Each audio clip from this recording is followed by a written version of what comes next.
Literatury sveta, fabula. V sodelovanju s Cankarjevim domom.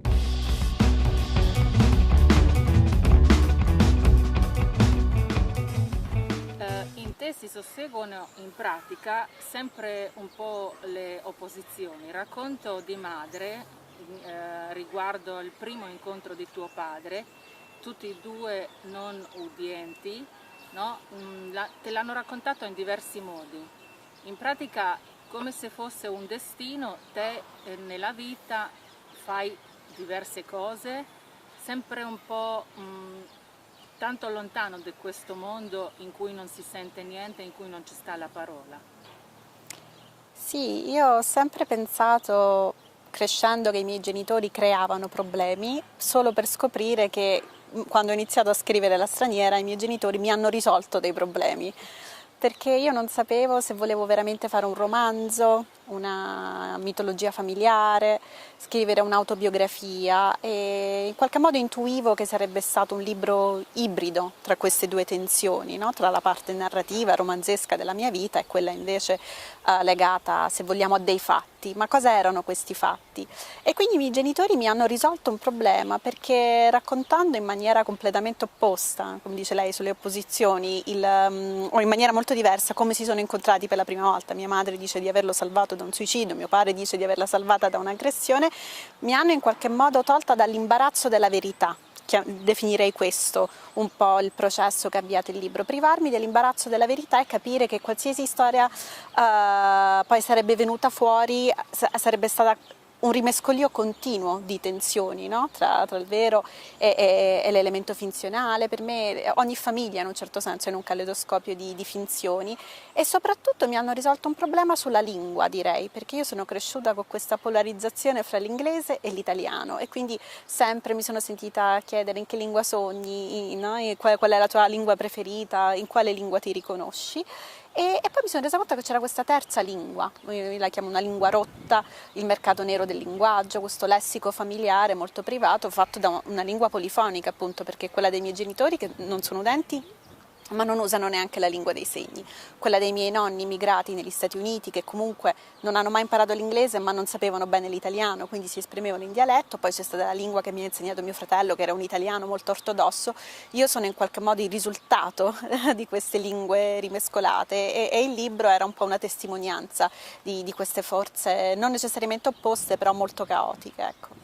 In pratica sei una somma di tutto quanto, per esempio sia le lingue diverse che si sommano, sia le vite diverse, perché in pratica te in continuazione ti spostavi da un stile di vita o da una cultura all'altro stile di vita, l'altra cultura, perché sei nata in New York, in America, che era completamente diverso di quello in cui ti hanno portato poi i genitori, cioè la Basilicata in Italia, che a riguardo di America a quell'epoca magari sembrava pure un po' meno sviluppata, o comunque un po' più appartata, se non altro. Sì, di recente ho tradotto un libro di un'autrice americana che anche ha scritto un libro ibrido che si chiama Notti insonni, Sleepless Nights, di Elizabeth Hardwick, e c'è una frase in cui mi sono riconosciuta molto, in cui dice: tutto quello che ho avuto e tutto quello che ho perso, tutto quello che mi è stato dato e mi è stato tolto, è stato perché non ho fatto altro che andare da un posto all'altro.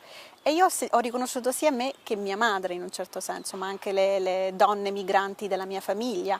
Questo libro è partito anche come il tentativo di capire, di risolvere un po' il mistero su perché una donna di 34 anni che vive a New York, che vuole fare la pittrice, che ha 2 figli, che sta in una famiglia italo-americana tipica, no? Convenzionale, in qualche modo decide di andare nel sud Italia. È un mistero che io e mio fratello abbiamo subito e vissuto in prima persona, ma non trovavo mai delle risposte, e lì è stato affascinante scoprire, perché io nel libro parlo di quali sono i moventi della migrazione, che possono essere l'amore, la povertà, la necessità, il desiderio. Mia madre spiega il suo ritorno in questa Basilicata rurale, ancestrale, in qualche modo come un ritorno nella sua lingua madre, quindi più che tornare nel paese, mia madre torna nella lingua, perché per una donna sorda imparare anche l'inglese, mia madre poi che ha sempre rifiutato la lingua dei segni, e quindi dopo tantissimo tempo scrivendo questo libro ho scoperto che per mia madre quasi istintivamente la forma di appartenenza stava nella lingua. lingua, ed è qualcosa che forse faccio anche io, che uso l'italiano per scrivere i miei libri, anche se posso scegliere liberamente tra l'italiano e l'inglese. Quindi questo legame in qualche modo tra geografia attraverso la lingua ha avuto un peso centrale sia nella mia vita che in quella di mia madre. E poi è un libro anche che mi ha permesso di cambiare idea, perché io vedevo New York come il futuro, la modernità, l'aspirazione. Ho sempre avuto un'idea abbastanza, andandomene via, vivendo quella partenza come un esilio, quasi sognante, no? Un po' incantata dell'America, che poi chiaramente ho corretto crescendo, e la Basilicata mi sembrava appunto un territorio misterioso, inaccessibile, difficile da decodificare, ed è un territorio del passato. Invece con il libro mi sono resa conto che la vita che ha fatto mia madre in Basilicata è stata molto più moderna e anarchica per certi aspetti, perché era una donna divorziata, sola, con 2 bambini, eclettica, la straniera, la misteriosa del villaggio, ed è stata una vita meno convenzionale di quella che avrebbe fatto rimanendo nella sua famiglia. In pratica sarebbe come una sorta che lei ritornava alle sue radici, che magari prima di questo ritorno non li capiva in tutto il potere che c'hanno, e te con il libro quasi hai fatto lo stesso passo, no? Sei ritornata dopo che non ci sei stata all'inizio, e hai cominciato magari a trovare pure te un tipo di radici che non sapevi che c'avevi. Sì, e ho cambiato anche idea sull'idea di radici, perché quando si racconta un'esperienza di lingua straniera o di migrazione o di bilinguismo come il mio, le domande sono: in che lingua sogni, in quale lingua ti riconosci, e l'altra questione è: dove senti di avere le tue radici. E io non riuscivo mai a dare delle risposte, mi sentivo profondamente in imbarazzo, perché quando vivevo in Basilicata mi sentivo profondamente americana ed esiliata da quei territori. Quando sono andata a vivere a Londra per 10 anni mi sono resa conto per la prima volta nella mia vita non tanto di dire sono cresciuta in Italia, sono italiana, che significa, mi sono resa conto di essere meridionale. Io mi sono formata in una parte specifica appunto del meridione d'Italia, in Basilicata, e poi ho vissuto da studentessa fuori sede dal sud a Roma per tanti anni, e quindi tutte queste appartenenze non era facile tenerle insieme dicendo solo mi sento più americana, più italiana. Oggi probabilmente mi definirei lucano-americana, no? E quindi ho cambiato l'idea di radice, perché spesso si pensa che chi è straniero non ha radici, no? È come se vivesse in questa sorta di, Melville diceva, la landlessness, no? Non avere la terra. Invece io ho un eccesso di radici, ho proprio una proliferazione di radici, a volte mi sento anche quasi come se fossero liane che mi si avviluppano attorno al corpo, e ogni radice che a volte mi stritola anche in maniera quasi bramosa, è una città, un posto in cui sono stata, e continua ad esercitare la sua influenza anche quando me ne sono andata. La mia scrittura nasce molto dal senso di mancanza e di ritorno attraverso la parola. Le mie prime storie, i miei primi libri erano tutti ambientati in America. Io non vivevo in America da quando avevo 6 anni.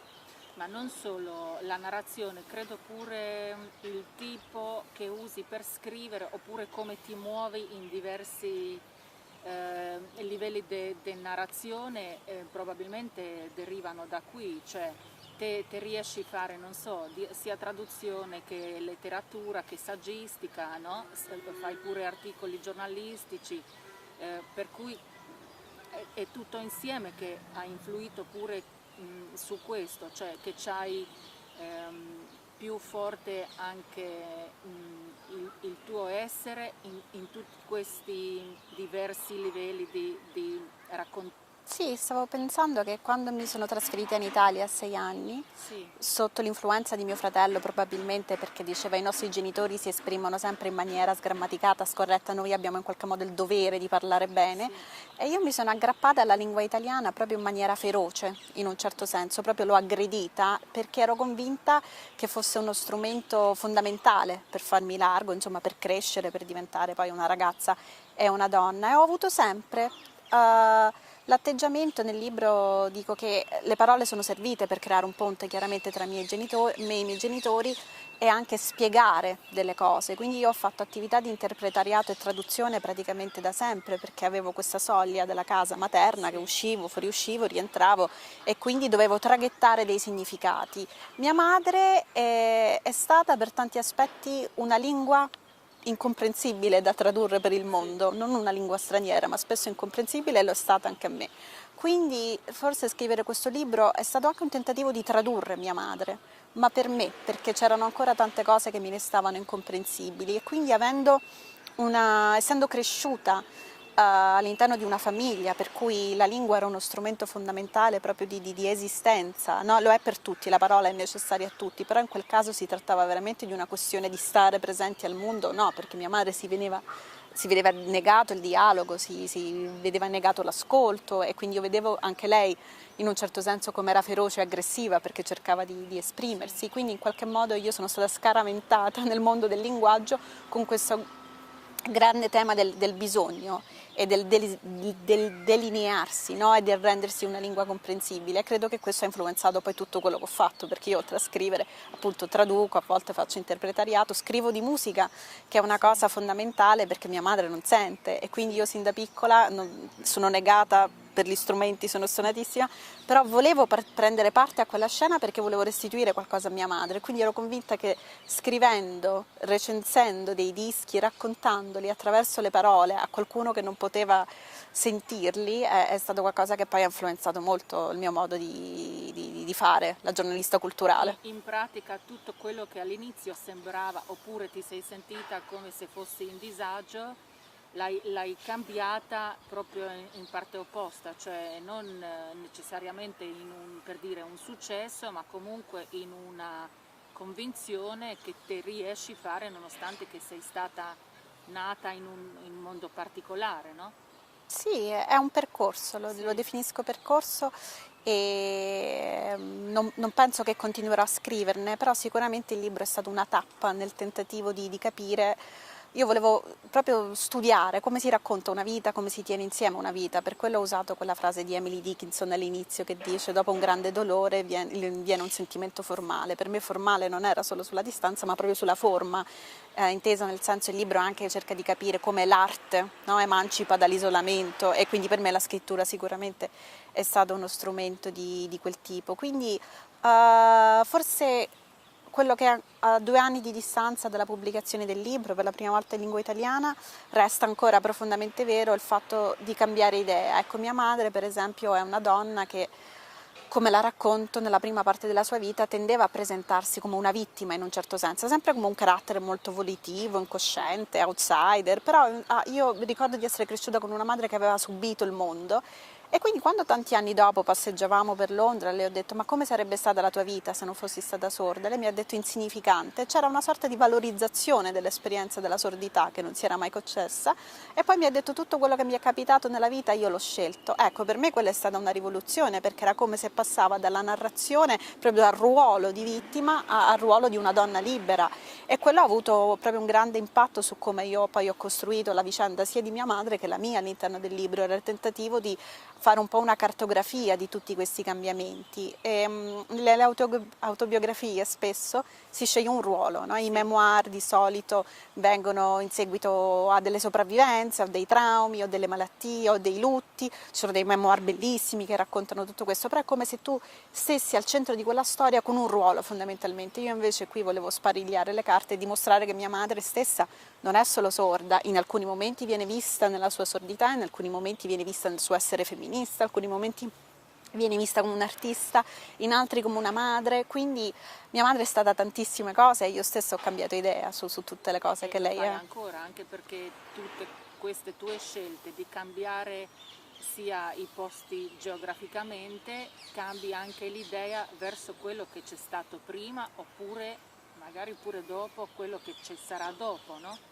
Sì, a proposito di questo che lei dice, io nella prima stesura del libro, poi non l'ho fatto, avevo un capitolo tutto al futuro, ambientato a Londra tra 20 e 25 anni, perché per me era profondamente vero che nel raccontare me stessa io includessi il pensiero di me come sarà dopo, perché noi pensiamo costantemente a quello che saremo, e quindi anche il senso del tempo, che è fondamentale per chiunque scriva, per una scrittrice, era il tentativo di non presentare la storia di una vita come se ci fosse un passato sedimentato, un presente che non si conosce, un futuro di là da venire. Per me sono cose che si rimescolano. Un esempio, per esempio, è quando racconto di aver visto l'Inghilterra l'Inghilterra prima di esserci mai andata per la prima volta, perché dico di averla vista tramite l'India, tramite le somiglianze, e quindi in qualche modo la protagonista del libro, mia madre soprattutto, ha queste continue interferenze, quasi lampi di visionarietà, in cui non ci sono delle tappe fisse nel percorso di crescita di una persona, quindi a volte è come seguire il percorso dei sogni, non si va sempre avanti, no? Si va avanti e indietro, un giorno si è a Parigi, un altro si è a New York.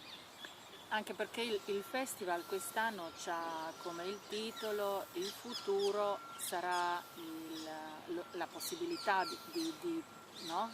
Cioè è la nostra possibilità, il futuro. Secondo lei, magari pure riguardo l'esperienza dell'ultimo anno, che ci siamo di nuovo trovati un po' isolati, cioè lei era isolata quando è nata, no? E poi dopo tutti gli anni che ha vissuto su diversi posti si è ritrovata di nuovo isolata, perché in pratica tutto il mondo si è isolato, no? Lei questo periodo l'ha vissuto come se fosse un'altra volta senza parole, oppure era un mondo che era addirittura più pieno di parole non dette magari? È molto interessante, io ho riflettuto tanto su cosa intendiamo per immaginazione. Mi ricordo le prime settimane del Covid si diceva adesso si capisce chi vive in prigione, adesso si capisce chi viene bloccato alla frontiera, magari un rifugiato non può viaggiare, adesso si capisce chi vive in isolamento. Mia madre e mio padre spesso all'inizio mi dicevano adesso capite come ci si sente.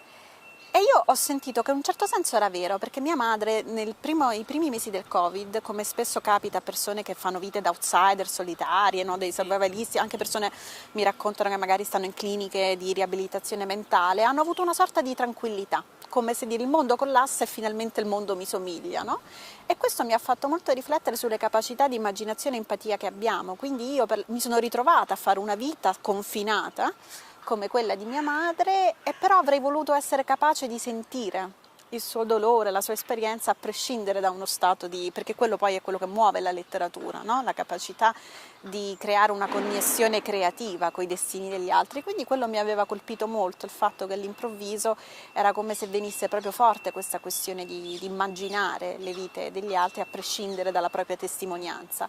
E poi chiaramente riflettevo su che tipo di racconti si fanno. Io, se penso alla mia produzione, il genere forse a cui sono più affezionata sono le traduzioni che ho fatto in quest'anno di pandemia, perché in qualche modo il vocabolario e il linguaggio della pandemia a volte si è infiltrato nelle mie traduzioni. Stavo traducendo Orwell, La fattoria degli animali, e mi ricordo che mettevo decreti, assembramenti, che sono qualcosa che per chi sta in Italia sono diventate comuni, e quindi erano come delle spie linguistiche e ho detto queste saranno le testimonianze del tempo. Io non ho scritto diari di questa pandemia, non ho scritto nessuna storia che esplicitamente si riferisca a questo periodo, però le sue tracce rimangono altrove, sì, e quindi mi affascina abbastanza questo. Trovo più seduttiva e interessante capire come su vari livelli questa esperienza si tradurrà in fiction che non in maniera esplicita, perché abbiamo anche un eccesso di narrazione di questo momento che ha desaturato tanto proprio la percezione. Esatto. Era proprio troppo saturato, magari ci serviva proprio di fermarsi un attimo per capire un po' di più quello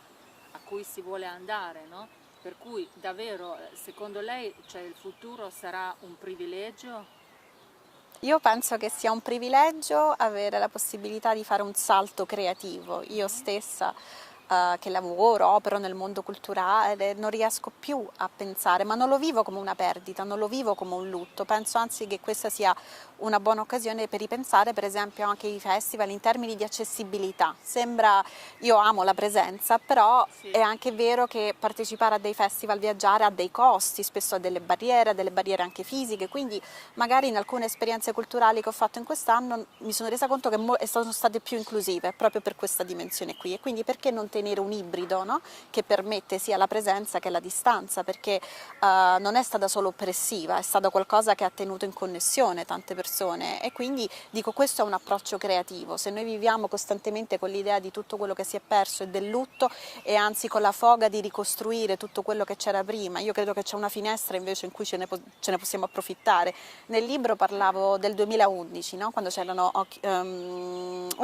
era Occupy Wall Street, c'erano le primavere arabe, arabe, c'era un grande stato di fermento, sono stati riots per la morte di Mark Dagan a Londra, e mi ricordo che c'era una finestra, io così la pensavo, per resettare un po' il gioco, per cambiare un po' le cose. È stato un periodo molto creativo, anche stranamente privo di nostalgia, io me lo ricordo con esaltazione politica, poi si è richiusa questa soglia. Ecco, io forse vorrei che 10 anni dopo questo periodo fosse una finestra, un intervallo per ripensare tante pratiche che non erano più sostenibili, e invece il timore è che diventi un privilegio. Anche il fatto di viaggiare è stata per la mia famiglia, che spesso non ne aveva i mezzi, un'esperienza accessibile a basso costo, lo è stata per la mia generazione. Adesso un po' il temo che si ripristina quell'idea del viaggio come voyage, no? Di fine Ottocento, un po' di lusso, di esplorazione. È stranissimo pensarci, ma è come se si ricreeranno delle nuove barriere, nuovi colonialismi, in un certo senso, che è esattamente quello contro cui mi propongo cioè, in un certo senso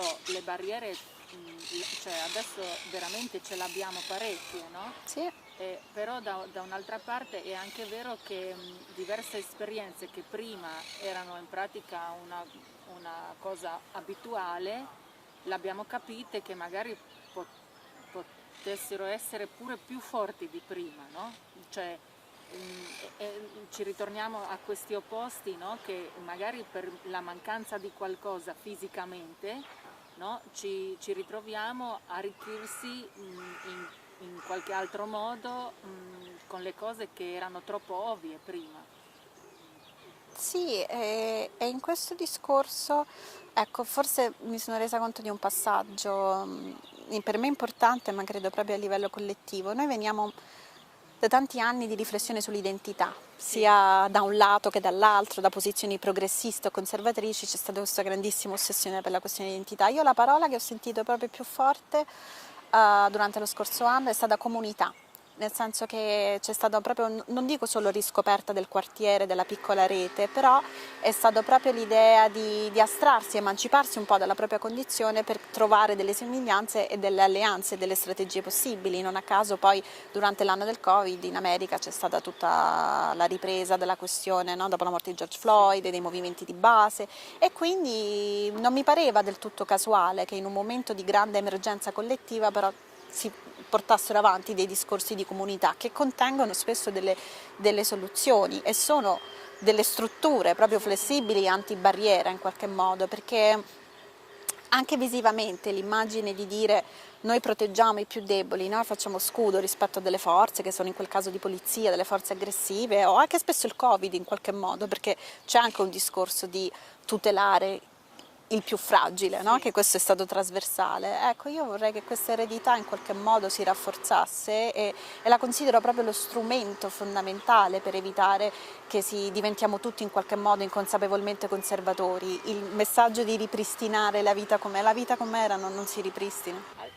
Iniziamo con l'uso di prima persona in cui scrivi, perché mi sembrava interessante, nonostante tutto che volevi in qualche modo fare tutto il resoconto della tua vita per magari capirla di più, non ti sei distanziata, anzi hai usato la prima persona e l'hai detto che per te era più facile in questo modo a ritrovare tutto quanto in cui hai pensato che non ti trovavi, no? Sì, trovarsi penso sia, io dico spesso che è stata un'indagine questo libro.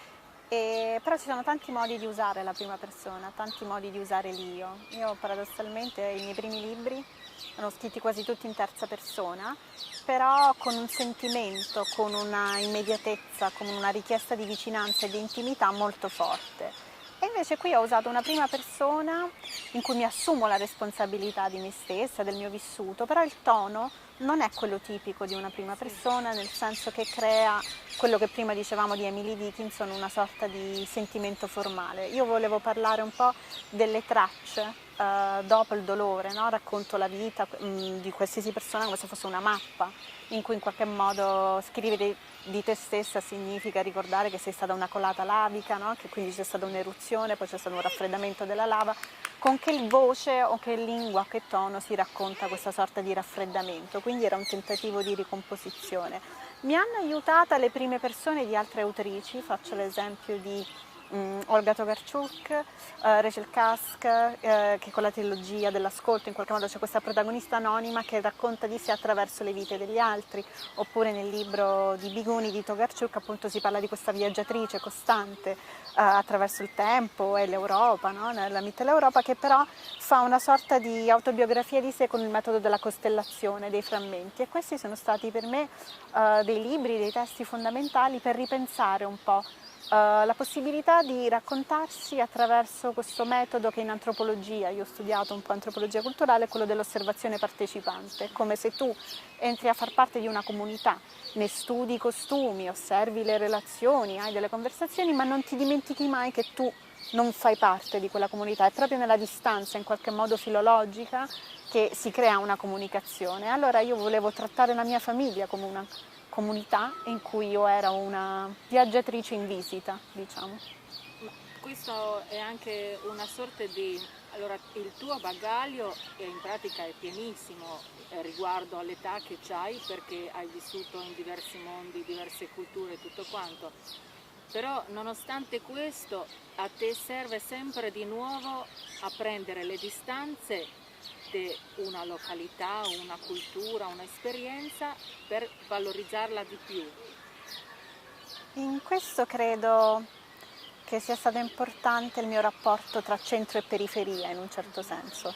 Io sono nata in quello che era il centro del mondo occidentale, convenzionalmente a metà anni '80, anche in un'epoca di piena espansione reganiana del capitalismo, per trasferirmi in una periferia, no? Un margine dell'Italia, un paese isolato letteralmente, geograficamente. E questo ha fatto sì che, come prima parlavo dell'aggrapparmi alla lingua, aggredire la lingua, l'ho fatto anche con la letteratura, con la cultura, con la musica, quindi è come se io poi fossi, quando ho scoperto di nuovo il centro, tornando a Roma, arrivando nella capitale, ci sono arrivata con questo, non con questa rimozione, ma con questa fame, con questa compressione. Quindi per me il metodo, l'essere stata al margine in un certo senso, come mia madre, come i personaggi che mi è sempre piaciuto raccontare, era un po' tentativo di raccontare questi assalti, queste conquiste, questo tentativo di riscatto epico, in un certo senso. Ha fatto molto parte del mio immaginario letterario ed è qualcosa che in qualche modo sempre resta, e io mi faccio periferica anche dei luoghi che poi scelgo di abitare, perché ho raccontato dell'America quando non ci sono stata più, ho scritto di Roma in un libro che si chiama Cleopatra va in prigione solo dopo che non ci abitavo più da 8 anni, quindi per me proprio il racconto nasce sull'esperienza della dimenticanza, della memoria. Riesco a ricostruire dei luoghi ricordandoli ma non vivendoci, non riesco a scrivere di geografia osservando, lo devo fare ricordando. In una certa maniera, pure essere una donna che cresce, che si trova in diversi posti, tutto quanto, lei ha titolato il libro La straniera, ma in pratica lei straniera non è da una parte a nessuna parte dove è vissuto, e nello stesso tempo però sì, è straniera almeno per il primo periodo in cui vive queste culture, no?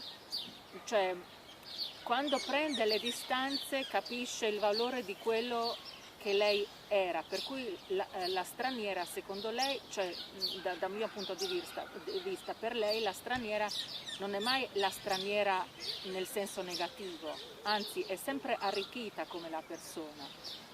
Sì, ho fatto lo stesso movimento che ha fatto mia madre in un certo senso, per cui che ha molto sofferto l'idea all'inizio, quando era bambina, di essere straniera, perché per via della sordità mia madre è diventata sorda con la meningite a 4 anni, faceva parte di questo paesino, di questa comunità, all'improvviso una famiglia si ritrova una bambina in un certo senso estranea, quindi mia madre ha molto patito l'idea di essere straniera, così come quando io mi sono trasferita in Italia mi ricordo che la maestra mi mise da sola in un banco con tutti gli altri attorno a crearmi una specie di... però fondamentalmente ha creato un'isola, quindi questo tentativo di essere... e io vedevo proprio le acque, le vedevo che separavano me come isola dagli altri, e quindi c'è stata una prima fase della vita sia mia che di mia madre in cui la parola straniera aveva la sua valenza di etichetta, di definizione, di tracciare il confine, c'era molto questa idea del confine, noi dentro e tu fuori, noi dentro e tu fuori.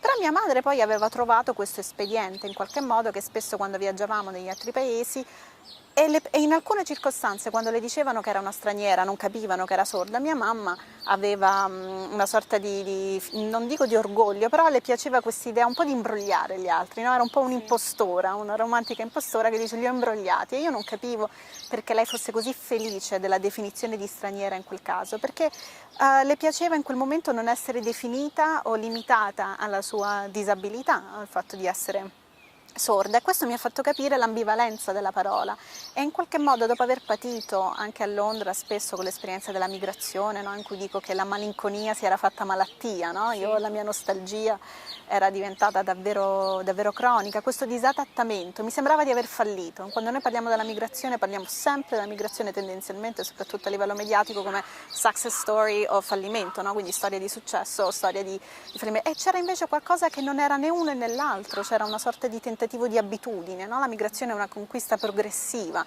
che è fatta sia dal desiderio, dal bisogno che dalla necessità, e io volevo raccontare questi stati di mezzo, questa terra di mezzo in cui non mi ero del tutto adattata, non mi ero del tutto ambientata, però non ero neanche fuori. Allora che cos'ero? E mi piaceva l'idea di usare proprio il concetto, il dispositivo di straniero, per dimostrare che è sempre una dialettica, no? Questa alternanza tra qualcuno che stabilisce che tu sei fuori e tu invece il momento in cui positivamente ti dici io sono fuori. E questo è successo per me in Inghilterra quando ho visto il paese cambiare politicamente, no? L'austerity diventare sempre più ostile. Brexit si capiva che sarebbe successo stando attenti, avendo dei sensori, li chiamo io, perché faceva proprio parte del programma politico-sociale arrivare a quel tipo di... E quindi vedere quel posto cambiare, vedere una città come Londra cambiare, per me mi ha fatto sentire, se io mi sento straniera in un posto che ha queste condizioni, è un privilegio, è una cosa positiva, stare fuori da questo sistema così strutturato, e quindi lì ho capito la militanza, in un certo senso, è il ruolo positivo di stare fuori. Perché straniera in pratica non era solo limitata sul posto oppure la cultura, ma era più legata ad essere diversi, non essere proprio, non so, uguali oppure politically correct, no? Come la maggioranza della società, essere diversi nel senso che si sente essere magari non diversi in senso maligno verso gli altri, ma nel senso proprio buono, che puoi arricchire gli altri, no? Che magari pure la madre da sempre ha legato questa parola straniera con essere diversa, no? Non necessariamente da fuori, ma proprio essere diversa in questo, diciamo, questa comunità in cui lei viveva. Però questa per lei era una specie di forza più che disagio. Sì, forza penso sia il concetto più appropriato, perché c'era questa forza di trovare, cosa che io magari non ho avuto perché sono stata magari una bambina o un'adolescente timida, ma questa idea di trovare spazio. Mia madre si è trasferita a 34 anni nel luogo più improbabile della terra per una donna divorziata, rasata a zero, con 2 bambini, che non aveva famiglia, perché nel sud spesso la cittadinanza, la comunità coincide col cognome e con la famiglia, e quindi era un po' dire io posso essere pensabile qui, si può immaginare che qualcuno come me viva qui, e quindi anche involontariamente. Mia madre non è una scrittrice, non è una romanziera, mi ha insegnato tanto sulla letteratura, che significa trovare spazio, immaginare destini improbabili. Lei quindi è come se avesse fatto questo fondamentalmente, mi ha insegnato che scrivere, ma anche vivere, stare al mondo è il diritto e la possibilità di trovare spazio. Magari pure per questo per lei era un po' più facile stare dentro un periodo speciale come lockdown, perché in pratica essere diversi o da soli, no, si riesce a trovare il suo spazio, nonostante che tutto il mondo doveva essere cambiato e tutto il mondo si sentiva in pratica ognuno di noi si sentiva una sorta di straniero dentro casa addirittura, no? Sì, una delle cose che mi ha affascinato di più, io ho vissuto con molta malinconia il fatto che mia madre, rispetto a quando io ero bambina, vivendo sempre più da sola, con l'isolamento ha perso un po' il linguaggio, no? Io racconto, c'è una sorta di afasia. E mi sono resa conto che questo magari è successo spesso anche a molti di noi, in qualche modo, adesso che ci sono delle riaperture. Io sento spesso a persone che dicono ho paura di non saper più parlare con gli altri, non so parlare tanto bene, mi si è ridotto il vocabolario, quindi si è creata una sorta di afasia, che è un fenomeno molto diffuso, che è qualcosa con cui mia madre convive. E allora mi sono chiesta com'è che si riconquista in un certo senso il linguaggio. C'è un periodo di dimenticanza in qualche modo e perdiamo alcune parole, ne troviamo altre. E quindi credo che questa sua vita così, se vogliamo, d'avanguardia in un certo senso, perché mia madre vive anche in un territorio particolare che anticipa delle tendenze per via del cambiamento climatico, dell'abbandono del meridione, della fuga, della dispersione, di quest'idea di questi posti che comunque non scompaiono, però diventano sempre più laconici, e quindi mi fa riflettere proprio su dei mutamenti ambientali, antropologici, che magari anche io stessa mi ritroverò. Il lockdown è stato un esempio, la pandemia è stato un esempio con cui confrontarmi, e mi fa molta impressione che nonostante tutto non abbia perso completamente le parole. Magari il suo linguaggio è diventato sempre più anarchico, incontrollato, bizzarro, però c'è ancora una grande capacità espressiva. Ecco. È legato su tutte queste emozioni anche il suo essere femminista nel senso buono, no? Perché da un punto di vista lei, pure per tutta la storia di madre e della sua vita in cui è nata, già per noi, diciamo, per gli altri che guardavamo da fuori in un certo mondo di disagio, lei è diventata più forte, che in pratica questo secondo lei è una delle espressioni femministe, no? Non necessariamente legato solo alle donne come tali, ma proprio essere più forti, più intuitive. Sì, io ho avuto anche un mutamento da questo punto di vista, perché il femminismo che io ho ereditato da mia madre era molto da battaglia, da combattimento in un certo senso, l'idea dell'esperienza di essere donna è come stare in guerra, no? Che era anche qualcosa che apparteneva alla sua generazione, veramente l'idea della battaglia e del doverti difendere costantemente. E quindi io gradualmente ho imparato da lei, ho imparato dai libri che leggeva lei, e poi sono approdata a un'idea di femminismo, direi se non proprio più inclusivo, però intersezionale in qualche modo, in cui il mio essere donna interagisce costantemente con altre parti che sono magari prima l'appartenenza geografica, meridionale, l'appartenenza di classe. Nel libro io discuto molto di denaro e di classe sociale, l'essere cresciuta in un contesto comunque con una disabilità di famiglia, che è un'altra forma di presenza, e tutte queste cose hanno influenzato il modo in cui io sono donna, mi sento donna e sto in società. E quindi rispetto a quel femminismo da battaglia, che non dico conservatore, io sicuramente col tempo sono approdata a un'idea più di livelli sovrapposti, e quindi a volte paradossalmente riesco anche a far venire meno questa cosa se sono più importanti altri temi, no? È un uso strategico delle varie parti di sé. E io credo che La straniera fosse tentativo di capire tutte queste varie parti di me, come entrano in conflitto fra di loro, oppure ci sono dei momenti di sintesi bellissima in cui tutte queste parti, tutti questi pezzi di geografia, di storia, di tempo, di memoria rendono una donna una persona più potente. Quale sarà secondo lei il futuro della straniera, non solo come il libro, ma proprio lei che comunque va in diverse parti a vivere, a trarre l'esperienza?